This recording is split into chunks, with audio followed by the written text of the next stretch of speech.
Introducing the Paddy Power World Darts Championships.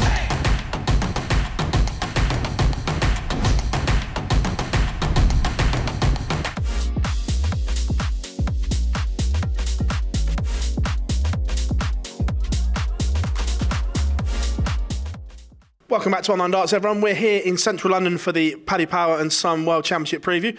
Paul, what a night it's been. It's been great fun, hasn't it? I haven't seen Phil in years. I know I saw him at the night with the champions last week, but obviously, you know, being in the crowd and he was on the stage. But it's just really nice to see him after what's been 6 and a bit years, and to see Mark and Glenn and seeing some familiar faces in the crowd as well, who have travelled vast distances just to be here tonight to have a bit of a chat with us and to see some of the darts that we've thrown against each other. It's been an incredible year, 2023, for darts. Luke Humphries, the man of the moment right now, and the rise has been, we all knew it was coming, but the floodgates have just opened for him. That's what can happen if you make good decisions. Let's face facts. There have been talents in the past who have not gotten over the line, and we know their names. But the thing that sets Luke apart is the fact that he's open-minded. If he comes up short with something, he takes a break, he figures it out, and he comes back and he wins. Look at his career. He lost to Paul Lim in the first round of the World Championship. He had a break over Christmas, and that was probably the best thing that ever happened to him.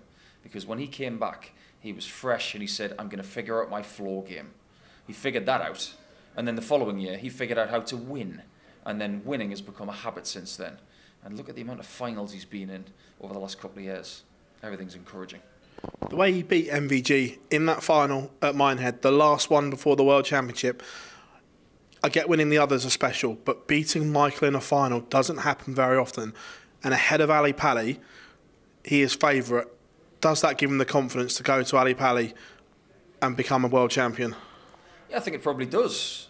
I think, first and foremost, you look at the Grand Slam champion going on to win the Players' Championship finals. That's not exactly a common occurrence. We've seen players in the recent years who have won the Grand Slam and not gone on to win in Minehead, indeed not even win their first round match. So he needs a lot of credit for the way he performed only a few days later. That mustn't have been easy. But look at what he's got before Alexandra Palace, a nice break, so he will be fresh. And the last time he had a really long break was when he wasn't in the England team and he came back to Trier and won. So the break is not going to do him any harm, but it will give him confidence against a, and I say this loosely, potential semi-final with Michael van Gerwen. But he knows, and he's too smart for this, and as is Michael, they know they've got a lot of hurdles to get over before they even think about that. Yeah, we'll come on to those two in a minute, but I know you're a massive advocate and you've been pushing the women's game hard for so long now. And is there a disappointment that we've only gone back to 2 women this year because of Bo's decision? And should that place have gone to the next in the rankings to keep the 3 women? Because last year we were all celebrating there'd be 3 women going forward, and then this year that there's only 2. It seems a bit of a backward step. I can see from both sides. I think the women's series has got its own order of merit, and having 2 women qualify, I think, is very fair at this point. And I know there are people out there who think that maybe they shouldn't be getting these spots in the first place. I don't agree with that. I think this is a spectacle in North London at the end of the year and into the start of the next year. And I believe that they do warrant 2 spots. Having 3, you know, where does it stop? It could go to 4, could go to 5, 6, 7. I think 2 is the right number. And it also makes it something for them to shoot for, to get better. If you make it 3 or 4, where's the incentive for the people in 3rd or 4th to get better, to push for those top 2 spots? You talk to someone like Dieter Hedman, who made the top 2 spots, and she went to the 2021 Championship. If she'd have made it in 4th spot, would she feel great about that? Or does she feel good about the fact that she was in the top 2?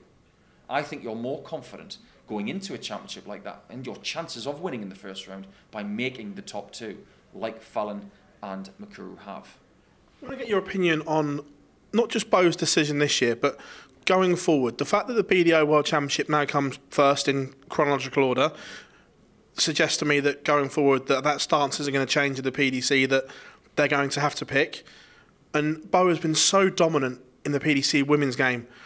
winning women's series titles galore. She battered her way to the match play, and she's been open and honest that she feels more comfortable and wants to play against the women. Now, does that give the PDC a headache that if the woman that is dominating their tour and holds their only piece of women's silverware keeps turning down a place at Alexandra Palace, does that put them in a difficult position? I don't think so. I think if you constantly give someone opportunity and they don't want that opportunity, you say, well, okay, that's your choice. And isn't it wonderful that she has a choice? Because in previous years, this wasn't even a choice for her. I like the way that Bo's going about her business. I like that she's taking these incremental steps and she's prioritising for herself what she wants to do. When, in fact, in certain seasons in the past, women may not have even had this opportunity. So I applaud what she's doing. She wants to be a world champion. She wants to defend her title. And I go back to when I was a kid, and I'll give Gary Robson a bit of a tip of my hat here, because he always said to me, if you win a title, you go and defend it. And I think that's what Bo's doing. I think she's won that title in April 2022, and she wants to defend that title, and I applaud that. But I think there will be a time when something like the Challenge Tour will be the next logical step for her, and the opportunity of maybe going to a PDC World Championship will be there for her in the future. She's only a child. She's only young, and I think we're getting away or getting ahead of ourselves with these players and maybe asking too much of them at such young ages. I always talk about Luke Littler as being an exception to rules. It doesn't mean that every 16-year-old with talent is going to do what he does. He's just an extra special talent. Just because Bo is doing certain things at her age doesn't mean that everybody at her age in the ladies' game is going to do the same. She is trying to make these incremental steps, and I like what she's doing. She will grace a PDC World Championship, and when she does it, it'll be worth waiting for. This time last year, everyone was up in arms, and we were all talking about it the way that Fallon was put in to the World Championships. Obviously not her fault, but it created a storm. This year, she did it off her own back, and she was a mile away going into that last weekend, and we've seen her hit a televised 9-darter at the Super Series, winning those 3 events on the spin. Her game seems in a much better place this time now than it was this time last year. I'd have to agree with that, and I have to go back on old ground. I know Fallon well. I know how her game clicks. I know that she lives with a very, very good dart player, but I think competitive reps separate Fallon from 2022 to 2023. I think competitive reps under pressure, doing great things under pressure. When she's doing that, she's much better prepared. Now, if she's prepared in early December towards mid-December to the way she wants, she can win a lot of matches at Alexandra Palace. Jermaine Watermina's in for a game. He knows that. It's not about sex. It's not about anything like that. It's about how good this player will be against me today. And we know that Jermaine's going to be tough, but Fallon is a fantastic player. If she preps right and she gets enough reps in the tank and she's sharp enough, she can beat a lot of players in the first round. You touched on Luke Littler. We've seen him firsthand at the Super Series, this generational talent that we've got on our hands. And the draw's done. He's ended up in a relatively nice section compared to what it could have been. I'm not being disrespectful to anyone in his section, but it could have been a lot worse. Could he do the unthinkable at this age? What do you mean by unthinkable? Tell me a round. Semi-finals, because I think he makes the quarter-finals. Looking at his draw, I think he can make a quarter-final of the World Championships. Can he go on semi-final, final, and maybe even the Rob Cross fairy tale? I like the idea of him doing something like that.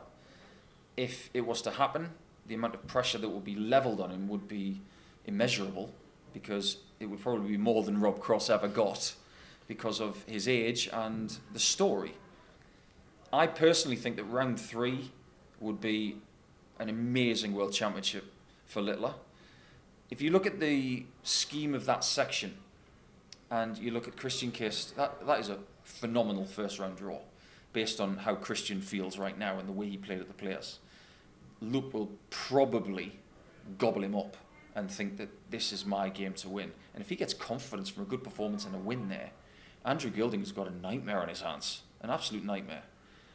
But I do, like a lot of my punditry colleagues, think that if he goes up against a James Wade in the next round, that might be where it stops, because Wade is just too wily. He's seen it all before with the likes of Van Gerwen and others coming through, and he was that kid. Remember that. 20 years ago, he was that kid.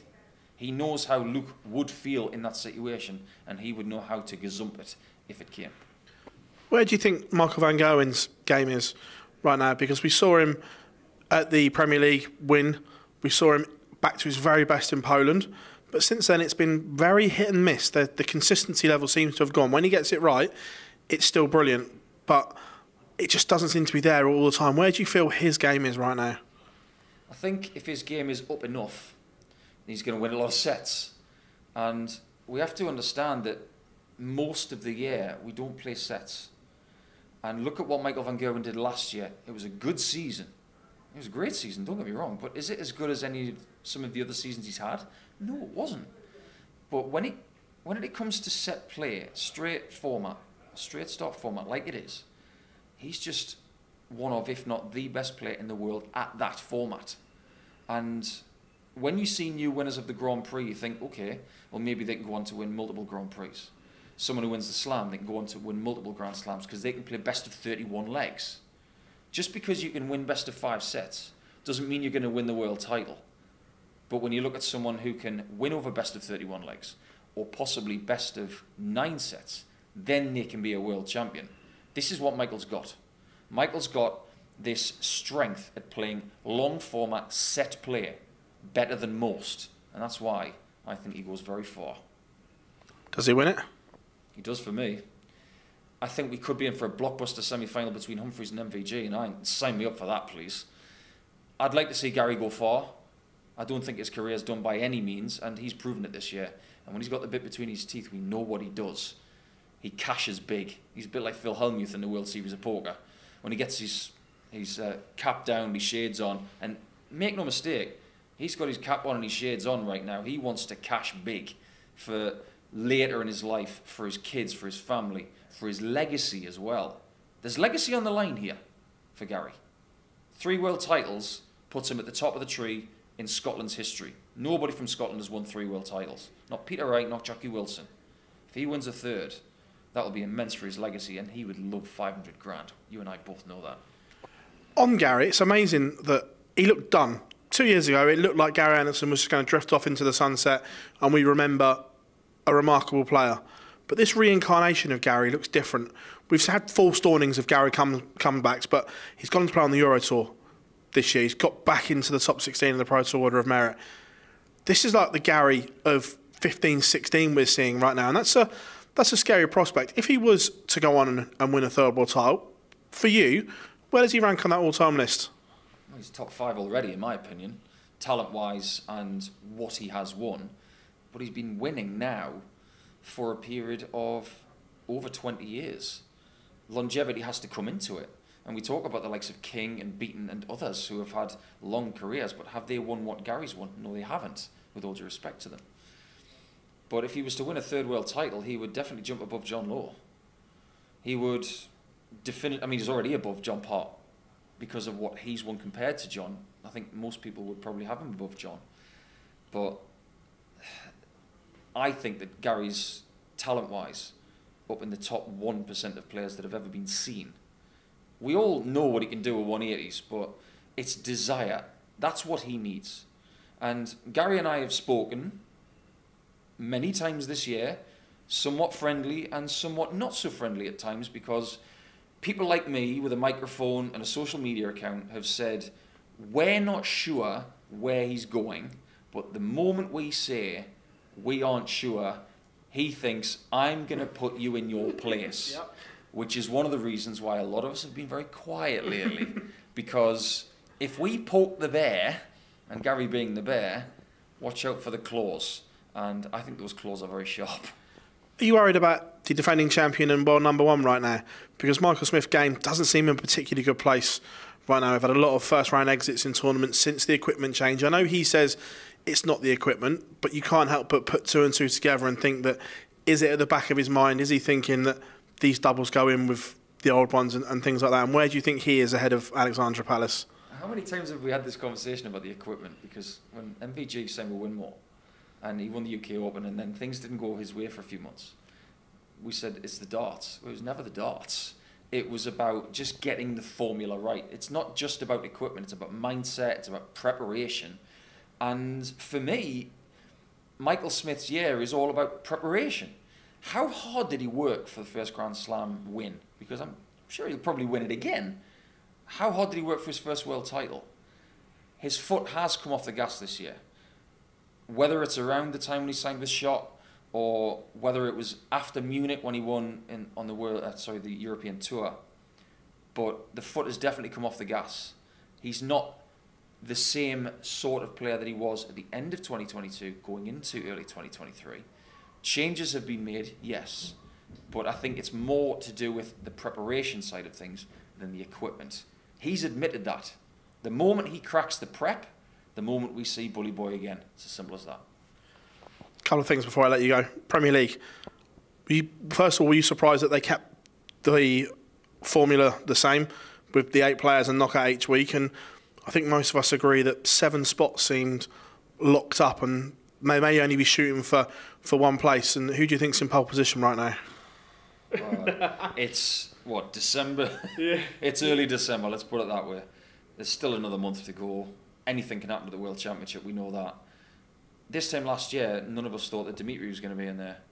He was in there, obviously. A lot of us thought that maybe Humphreys would be there. He wasn't. I don't tend to write down my 8 until January 2nd. But maybe that makes me some sort of, easy person to say, I'm not going to make any gambles. But there are plenty of people who are guaranteed, in my opinion. But have you noticed that Peter Wright's not really up there right now as a guaranteed spot? If Peter Wright wants to play Premier League, he knows he's going to have to go deep in this World Championship. That is his motivation. If he wants PL next year, he's probably going to have to defend the 500,000 points or indeed stay in the top 6 or 7. Otherwise, the PDC might possibly think about, is it time for somebody else to take his place, and is it time for Peter to have a rest? Because they have given other players a rest in the past, namely James Wade and others. Were you surprised they kept the format the same? Yes, I am actually. I was convinced that after 2 years they might tweak it a little bit. But one thing I will give the PDC credit for is that when they change a format, they give it time to settle. And there will be a lot of people out there who go to the likes of Aberdeen, Glasgow, Belfast. They'll think, I like this. I get to see a winner on the night. And the players, they might like it too. The feedback that Matt Porter and the great media team at the PDC will be getting from the players and the fans and the broadcasters, that will be making the decisions for them. So they're obviously happy with it. If this format changes, then we'll then judge what it is. But at the minute, we've still got Premier League darts, and we should be thankful for it. One of the questions I get asked more than anything is, 1, when are we speaking to you again? And 2, the Paul Nicholson game. We saw you make a competitive return at the Super Series. Where is your thoughts of being a player again right now? Is there that desire there, or is that desire now officially gone? Because you keep teasing people going, maybe one day, but the Super Series, I know it didn't go according to plan, so where is your headspace in terms of playing again? It's been a very odd year, I'm not going to lie. Personally, it's been tough, and that has taken precedence for me. One of the difficult things about 2023 is that I've been asked by many different contractors of mine, be it TalkSport, the Super Series, and the PDC as well, who I've been working for a period of 8-9 years now. They all want me to do their projects, and when they're constantly asking me to work for them, I really want to do it. So where do I fit the playing in?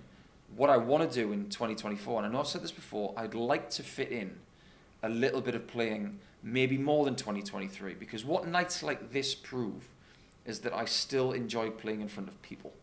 And I don't want people to think that I'm the same as I was in 2011, or indeed the same as I was in 2015. I'm a different person now. I'm 44 years of age. I'm not old. I could be coming towards my prime. Do I have time to put in the practice that these elite players do? I don't, because of the commitments I have with the media. But it doesn't mean I don't want to play. I still want to get on that Motor Super Series stage, and I still want to do what the likes of Steve West and Darryl Pilgrim are doing. I still think I can do that. It's going to be tough, and I've got to squeeze my way in, either with a desperate, beg through reputation, or indeed go through the ADC, and that will be tough. But watch this space. Never say never. What a great way to leave it, Paul. It's always an absolute pleasure having you on the channel, mate. Thank you very much as always. No, my pleasure. Introducing the Paddy Power World Darts Championships.